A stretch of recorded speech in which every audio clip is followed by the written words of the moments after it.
Hello दोस्तों, नमस्कार। आप सभी का स्वागत करते हैं आपके अपने YouTube channel study with DSLG में 69,000 शिक्षक भर्ती आरक्षण मामले में आज की महत्वपूर्ण अपडेट के डिस्कस करेंगे। मिर्जापुर धरना अपडेट और आगे की कार्रवाई। 6800 की नियुक्ति के मात्र 2 ही रास्ते बचे हैं, चर्चा करेंगे विस्तार से। वहीं यूपी पुलिस में 62,000 से अधिक पदों पर भर्ती का विज्ञापन कब जारी होगा, नई प्राथमिक शिक्षक भर्ती और LT गैर शिक्षक भर्ती का विज्ञापन इस वर्ष आएगा या नहीं आएगा, सब कुछ जानेंगे विस्तार पूर्वक इस वीडियो के माध्यम से। तो आप सभी से निवेदन है कि वीडियो में अंत तक बने रहें और प्लीज़ वीडियो को लाइक करें, दोस्तों में शेयर करें तथा चैनल को सब्सक्राइब करके बेल आइकन जरूर दबाएं। तो आइए साथियों, शुरू करते हैं आज का वीडियो और देख लेते हैं आज की महत्वपूर्ण खबरों को। सबसे पहले बात कर लेते हैं उत्तर प्रदेश में पिछले दिनों से नई वैकेंसियों को लेकर के जो बड़ी अपडेट निकलकर सामने आ रही, उसमें सबसे बड़ी पुलिस विभाग की भर्ती से जुड़ी हुई बड़ी अपडेट निकलकर सामने आ रही। इस बार पुलिस में 62,424 पदों पर भर्ती इसी साल में होगी। बड़ी अपडेट निकलकर सामने आ रही, इस खबर को जान लेते हैं। उत्तर प्रदेश पुलिस में 62,424 पदों पर पुलिस कर्मचारियों की भर्ती किए जाने की कवायद की जा रही है। इनमें आरक्षी एवं समकक्ष के सबसे अधिक 53,220 पदों पर भर्ती की जाएगी। पुलिस मुख्यालय की तरफ से विभिन्न पदों पर भर्ती को लेकर पुलिस भर्ती एवं प्रोन्नति बोर्ड को जानकारी भेजी जा चुकी है। फिलहाल बोर्ड ने अभी तक भर्ती को लेकर आधिकारिक तौर पर कोई जानकारी नहीं उपलब्ध करवाई है, लेकिन अंदर खाते भर्ती की तैयारियां शुरू कर दी गई हैं। भर्ती को लेकर कार्यदायी संस्था के चयन की प्रक्रिया शुरू किए जाने की कवायद चल रही है। और आपको बता दें, नहीं शुरू हो सकी थी भर्ती। पहले 35,757 पदों पर भर्ती की जानी थी, लेकिन कार्यदायी संस्था का चयन ना हो पाने के कारण भर्ती की प्रक्रिया शुरू नहीं की जा सकी थी। अब बोर्ड की तरफ से 62,424 विभिन्न पदों पर भर्ती की कवायद की जा रही है। इनमें उप निरीक्षक के 2469, आरक्षी एवं समकक्ष के 52,699 पदों पर सीधी भर्ती। वहीं रेडियो संवर्ग में प्रधान परिचालक एवं कर्मशाला कर्मचारियों के 2430 पद, लिपिक संवर्ग में 545, कंप्यूटर ऑपरेटर ग्रेड ए के 872, कंप्यूटर प्रोग्रामर के 56, जेल वार्डर के 2833 व कुशल खिलाड़ियों के 521 पद शामिल हैं। बोर्ड ने इस संबंध में रणनीति तय की है कि पहली बार इतनी बड़ी संख्या में होने वाली भर्ती को कई चरणों में पूरा किया जाए। पहले कोशिश थी कि एक ही चरण में इसे पूरा किया जाए, लेकिन अब बोर्ड की कोशिश है कि भर्ती की इस प्रक्रिया को एक साथ आयोजित करने के बजाय अलग अलग चरणों में आयोजित किया जाए। वहीं आपको बता दें, पेपर किस माध्यम से होगा, क्योंकि पिछली बार जो UPSI परीक्षा हुई थी उसमें बड़े स्तर पर धांधली देखने को मिलेगी। तो इस बार उत्तर प्रदेश पुलिस भर्ती एवं प्रोन्नति बोर्ड की तरफ से परीक्षा को लेकर के ज़्यादा सावधानी बरती जा रही है। और आप सभी लोग देख सकते हैं कि ऑनलाइन व ऑफलाइन मोड में परीक्षा कराने की तैयारी। भर्ती को लेकर पेपर लीक की घटनाओं को रोकने के लिए ऑनलाइन व ऑफलाइन मोड में भर्ती परीक्षा करवाने पर विचार किया जा रहा है। इनमें अभ्यर्थियों को सवाल ऑनलाइन उपलब्ध करवाए जाएंगे, जबकि उन्हें उत्तर पुस्तिका देकर सवालों के जवाब ऑफलाइन लिखवाए जाएंगे। इसी से जुड़ी हुई महत्वपूर्ण अपडेट डिस्कस कर लेते हैं कि इस बार पुलिस भर्ती एवं प्रोन्नति बोर्ड किस तरीके से परीक्षा का आयोजन करवाना चाहता है, उससे जुड़ी हुई विस्तृत अपडेट। तो आप सभी लोग देख सकते हैं कि 52,699 सिपाहियों की भर्ती में लिखित परीक्षा हाइब्रिड मोड पर कराने की तैयारी है। नकल माफिया और साल्वर गैंग की सेंधमारी से बचने के लिए की जा रही है ये कवायद। किस तरीके से होती है हाइब्रिड मोड परीक्षा, तो आपको बता दें, हाइब्रिड मोड पर अभ्यर्थियों से ऑनलाइन आवेदन लिए जाएंगे। इसके बाद लिखित परीक्षा ऑनलाइन और ऑफलाइन तरीके से कराई जाएगी। अधिकारियों के मुताबिक अभ्यर्थियों के कंप्यूटर स्क्रीन पर पेपर ऑनलाइन प्रदर्शित होगा, जबकि उनको पेपर ऑफलाइन तरीके से हल करना होगा। इसके लिए परीक्षा केंद्रों की संख्या बढ़ाने के साथ परीक्षा की अवधि को भी बढ़ाया जाएगा। उम्मीद जताई जा रही है कि इस तरीके से पेपर लीक होने की आशंका नहीं रहेगी। परीक्षा केंद्र और प्रिंटिंग प्रेस में होता है खेल। पिछली कई परीक्षाओं में सामने आ चुका है कि पेपर लीक होने में प्रिंटिंग प्रेस और परीक्षा केंद्रों की अहम भूमिका रहती है। कई परीक्षाओं में प्रिंटिंग प्रेस के मालिक और कर्मचारियों की पेपर लीक कराने में मिलीभगत सामने आ चुकी है। कुछ मामलों में परीक्षा कराने वाली कार्यदायी संस्था भी सवालों के घेरे में आई थी। तो कुल मिलाकर के आप सभी को बता दें, उत्तर प्रदेश में पुलिस विभाग में होने वाली सबसे बड़ी भर्ती का विज्ञापन साल के अंत मतलब अंतिम तिमाही अर्थात सितंबर के बाद आप सभी को बता दें भर्ती का विज्ञापन देखने को मिलेगा, क्योंकि इस साल आप सभी को बता दें चुनावी साल है। और ऐसे में उत्तर प्रदेश में नौकरियों को लेकर के सरकार अब सजग नजर आने लगी है और उसी क्रम में उत्तर प्रदेश पुलिस विभाग में बड़ी पुलिस भर्ती की घोषणा कर दी गई है और इसका विज्ञापन सितंबर और अक्टूबर माह में आप सभी को देखने को मिल जाएगा।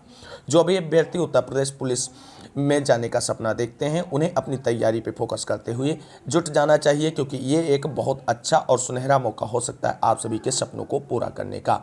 मूव करते हैं अगली प्रमुख खबर की तरफ। अगली महत्वपूर्ण खबर निकल कर आ रही तदर्थ शिक्षकों से जुड़ी हुई। तो तदर्थ शिक्षकों ने निदेशालय पर डाला है डेरा। माध्यमिक तदर्थ शिक्षक संघर्ष समिति ने मंगलवार को माध्यमिक शिक्षा निदेशालय पर डेरा डाल दिया है। धरना प्रदर्शन कर मांग की कि उन्हें जल्द से जल्द निर्धारित वेतन दिया जाए। माध्यमिक विद्यालय में कार्यरत तदर्थ शिक्षकों का आरोप है कि बोर्ड परीक्षा ड्यूटी, मूल्यांकन कार्य, चुनाव ड्यूटी सहित हर तरह की जिम्मेदारी निभा रहे हैं, इसके बाद भी उन्हें वेतन नहीं दिया जा रहा है। धरना दे रहे शिक्षकों ने ऐलान किया है कि जब तक उनका वेतन निर्गत नहीं किया जाता है तब तक वे निदेशालय में ही बैठे रहेंगे। निदेशालय में प्रदर्शन के दौरान संयोजक राजमणि सिंह, दिनेश कुमार मिश्र, राजेश मिश्र आदि मौजूद रहे। अब देखते हैं महत्वपूर्ण और अगली बहुत ही इंपॉर्टेंट अपडेट। एलटी शिक्षक भर्ती का सपना देखने वाले युवाओं को इस खबर से लग सकता है झटका, क्योंकि आप सभी को बता दें एलटी शिक्षक भर्ती को 5 साल आए हुए हो गए हैं और 5 साल से अभी तक एलटी शिक्षक भर्ती का विज्ञापन जारी नहीं किया गया। लेकिन अब जो खबर आ रही वो कहीं ना कहीं एलटी शिक्षक भर्ती का इंतजार कर रहे युवाओं के सपनों को झटका देने वाली खबर है। आउटसोर्सिंग से रखे जाएंगे कंप्यूटर शिक्षक, विरोध हो गया शुरू। प्रदेश के 890 राजकीय माध्यमिक विद्यालयों में आउटसोर्सिंग के जरिए कंप्यूटर शिक्षकों की भर्ती होने जा रही है। इसके लिए जेम पोर्टल के माध्यम से जल्दी सेवा प्रदाता संस्था का चयन किया जाएगा। वहीं प्रतियोगी छात्रों ने इसका विरोध शुरू कर दिया है। मुख्यमंत्री को ट्वीट करके मांग की है कि एलटी शिक्षक भर्ती का नया विज्ञापन शीघ्र जारी किया जाए और कंप्यूटर शिक्षक के पदों पर नियमित भर्ती की जाए। राजकीय माध्यमिक विद्यालयों में एलटी शिक्षक भर्ती के लिए वर्ष 2018 में विज्ञापन जारी किया गया था। इसके बाद एलटी शिक्षक भर्ती के पदों पर कोई भर्ती नहीं हुई और 2018 में भी आपको बता दें वेटिंग लिस्ट अभी तक जारी नहीं की गई है आयोग की तरफ से। तो कुल मिलाकर के जो ये संकेत निकलकर सामने आ रहा है आउटसोर्सिंग वाला, ये कहीं ना कहीं नई एलटी शिक्षक भर्ती का इंतजार कर रहे युवाओं के लिए एक बड़ा झटका साबित होगा। तो ये थी एलटी शिक्षक भर्ती से जुड़ी हुई महत्वपूर्ण अपडेट। अब मूव करते हैं अगली प्रमुख खबर की तरफ। तो साथियों, आप सभी को बता दें उत्तर प्रदेश में नई प्राथमिक शिक्षक भर्ती का इंतजार भी युवाओं को 4 साल से अधिक समय से है, क्योंकि पिछली वैकेंसी जो आई थी 18-19 में आई थी और उसके बाद उत्तर प्रदेश के प्राथमिक विद्यालयों में नई प्राथमिक शिक्षक भर्ती का अनाउंसमेंट नहीं किया गया है बेसिक शिक्षा विभाग की तरफ से। अब आप सभी को बता दें पड़ोसी राज्यों में लगातार भर्तियां निकलकर सामने आ रही हैं। आप सभी ने अभी देखा है कि बिहार में 1,70,000 से अधिक पदों पर शिक्षक भर्ती जारी की गई है और उत्तर प्रदेश में शिक्षक भर्ती का विज्ञापन जारी कराने के लिए लगातार अभ्यर्थियों की तरफ से संघर्ष और प्रयास जारी है, लेकिन अभी तक इसका परिणाम केवल शून्य दिख रहा है। अब देख लेते हैं नई प्राथमिक शिक्षक भर्ती से जुड़ी हुई क्या है बड़ी अपडेट। तो आप सभी लोग देख सकते हैं दूसरे राज्यों में नौकरी की भरमार, यूपी में है सिर्फ और सिर्फ इंतजार। दूसरे राज्यों में लगातार नई भर्तियां निकल रही और उत्तर प्रदेश में प्रतियोगी छात्र भर्तियों के इंतजार में ओवर एज हो रहे हैं।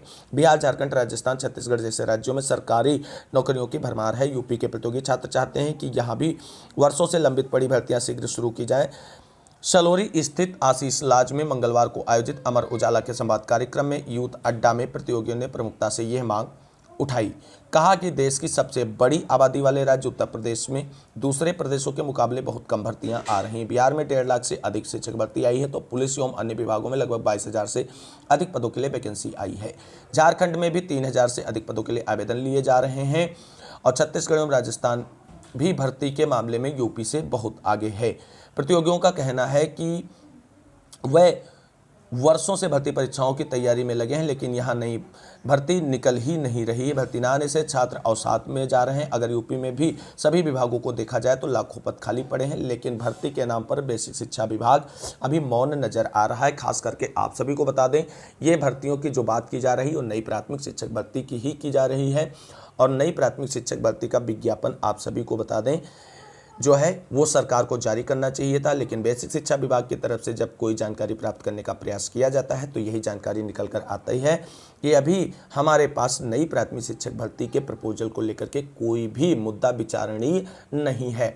यानी कुल मिलाकर के बेसिक शिक्षा विभाग जो है अभी प्राथमिक शिक्षक भर्ती विज्ञापन जारी करने के मूड में नहीं है, लेकिन अभ्यर्थी लगातार कमर कस के संघर्ष कर रहे हैं और अभ्यर्थियों का जो संघर्ष करने वाले अभ्यर्थी हैं उनका कहना है कि वर्ष के अंत तक माननीय मुख्यमंत्री जी के द्वारा उत्तर प्रदेश में नई प्राथमिक शिक्षक भर्ती के विज्ञापन का अनाउंसमेंट किया जा सकता है। तो अब देखना यह है क्या वर्ष 2023 के अंत तक यानी चौथी तिमाही जो होती है अक्टूबर, नवंबर, दिसंबर, उसमें नई प्राथमिक शिक्षक भर्ती का विज्ञापन सरकार की तरफ से जारी किया जाएगा और उम्मीद 100% यही है कि वर्ष के अंत तक आप सभी को नई प्राथमिक शिक्षक भर्ती का विज्ञापन देखने को मिलेगा।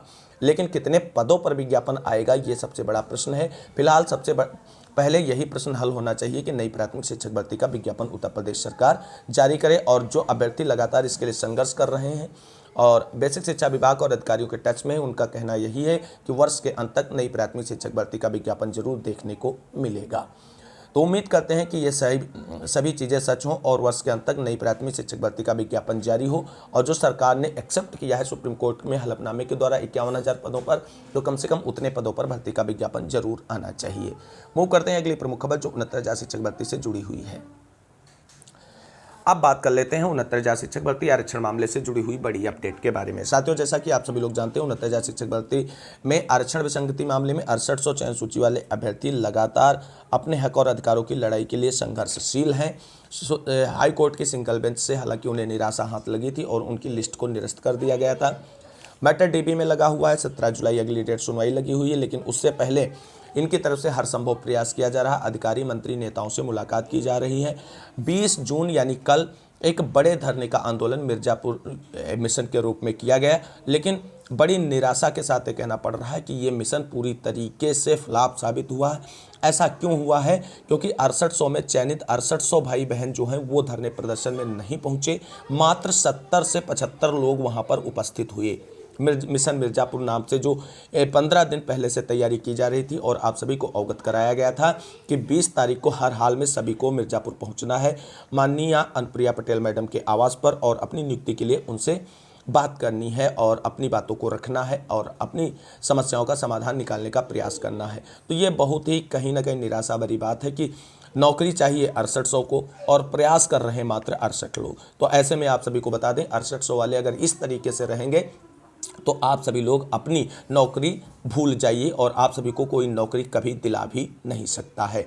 कुल मिलाकर के आपको बता दें बड़े नेता भी इस आंदोलन से गायब रहे। धरना प्रदर्शन से अमरेंद्र बाहुबली भी उपस्थित नहीं हुए। उधर आयोग टीम के मनोज प्रजापति, प्रदीप बघेल, राहुल मौर्य सभी लोग धरना प्रदर्शन में नहीं पहुंचे। तो ये कहीं ना कहीं बड़ी निराशा भरी बात है कि जब पैसे लेने की बात होती है, अकाउंट जारी करने की होती है, तो कम से कम 10 जगह अकाउंट जारी होते हैं और याची बनाने के लिए, लेकिन जब भूमि स्त्री लड़ाई लड़नी होती है, धरना प्रदर्शन आंदोलन करना होता है, तो सभी जाकर के अपनी बिलों में छिप जाते हैं। तो अगर हम सभी इस तरीके से करेंगे तो कहीं ना कहीं कुल मिलाकर के हम लोगों की नियुक्ति प्रक्रिया कभी भी पूरी नहीं हो पाएगी। और एक दूसरा और भी इम्पॉर्टेंट पॉइंट ये रहा कि हम लोग माननीय अनुप्रिया पटेल मैडम से मिलने गए थे और अनुप्रिया पटेल मैम से मुलाकात नहीं हो पाई, ये भी एक बड़ा दुर्भाग्य रहा। तो कुल मिलाकर के 20 जून को होने वाला मिशन मिर्जापुर जो विजय भाई की अगुवाई में लड़ा गया, हालांकि बहुत मैनेजमेंट तरीके से उन्होंने अपनी चीज़ें संयोजित की और अच्छा प्रयास किया गया, लेकिन संख्या बल कम होने के कारण जो रिजल्ट की उम्मीद थी वो नहीं मिल पाया। अनुप्रिया पटेल मैम इसलिए नहीं मिल पाई, कोई उनके रिलेशनशिप में कहीं एक्सपायर हो गया था, वहाँ चली गई थी। बाकी आशीष पटेल जी से वार्ता हुई और जो प्रस्ताव और ज्ञापन दिया गया है, जिसके जो पॉइंट सुझाए गए हैं 69,000 शिक्षक भर्ती में 6800 की नियुक्ति और अन्य समस्याओं के सलूशन को लेकर के, वो काफ़ी महत्वपूर्ण और इम्पॉर्टेंट हैं।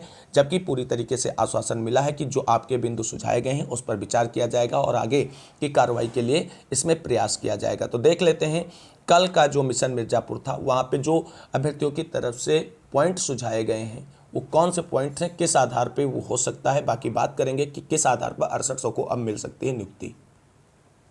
तो सबसे पहले तो ये एक ज्ञापन सौंपा गया था सेवा में माननीय अनुप्रिया पटेल मैडम, माननीय केंद्रीय मंत्री भारत सरकार। 69,000 शिक्षक भर्ती प्रक्रिया में आरक्षण विसंगति में सुधार के उपरांत चयनित 6800 आरक्षित वर्ग के अभ्यर्थियों की नियुक्ति व उनकी समस्याओं के निराकरण के संबंध में प्रार्थना पत्र दिया गया था। इसको आप सभी लोगों ने देख ही लिया होगा और इसमें सभी प्रमुख साथी जो वहाँ पर उपस्थित थे उनकी तरफ नाम और नंबर दिए हुए हैं। सभी की तरफ से ये ज्ञापन उनको सौंपा गया और उसके बाद जो सुझाव उनकी तरफ से सौंपा गया है, यानी 6800 धरना प्रदर्शन कर रहे अभ्यर्थियों की तरफ से, वो काफ़ी इंपॉर्टेंट है, उनको डिस्कस कर लेते हैं।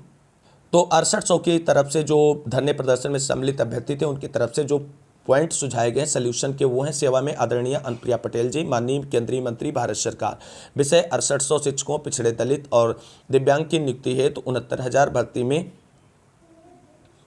भर्ती में रिक्त पदों को जोड़कर नियुक्ति देने के संबंध में है। समाधान बिंदु प्रस्तुत किए गए हैं। पहला पॉइंट है, आरटीआई से प्राप्त जानकारी के अनुसार 69,000 शिक्षक भर्ती में लगभग 2,000 पद खाली हैं, जिन पदों पर 6800 चयन सूची में शामिल अभ्यर्थियों को नियुक्ति की जा सकती है। दूसरा पॉइंट है, 6800 शिक्षकों की नियुक्ति के संबंध में कोर्ट ने कहा है कि गलत हो चुकी नियुक्तियों को पॉलिसी बनाकर उन्हें समायोजित करें और उन रिक्त पदों पर योग्य अभ्यर्थियों का चयन करें।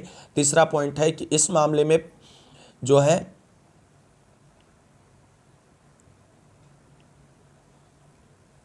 और कहा गया है कि इस मामले में प्रक्रिया दोबारा पूरी करने के दौरान 6800 लिस्ट में शामिल ये अभ्यर्थी जिनके चयन प्रक्रिया से बाहर किए जाने की संभावना बन रही, उन अभ्यर्थियों को जो है खाली पदों पर नियुक्ति देकर इस मामले में संपूर्ण समाधान हो सकता है। ऐसा समाधान प्रस्तुत किया गया है। और कुल मिलाकर के आप सभी को बता दें, कल का धरना प्रदर्शन पूरी तरीके से असफल रहा है, क्योंकि असफलता का एक ही कारण होता है, संगठन में एकता का अभाव, जो कल पूरी तरीके से स्पष्ट नजर आया। बड़े अगुवाकार लीडर नेताओं के गायब होने के साथ साथ जो 6800 के भाई बहनें वो भी अगुवाकार हैं। इसका मतलब सीधा सा स्पष्ट है कि 6800 भाई बहनों को अपनी नौकरी नहीं चाहिए, तो नहीं चाहिए। घरों में बैठकर आप ज्ञान लीजिए और अपना जो कुछ करना है वो करते रहिए। इस तरीके से आपको कभी नौकरी मिलने वाली नहीं है।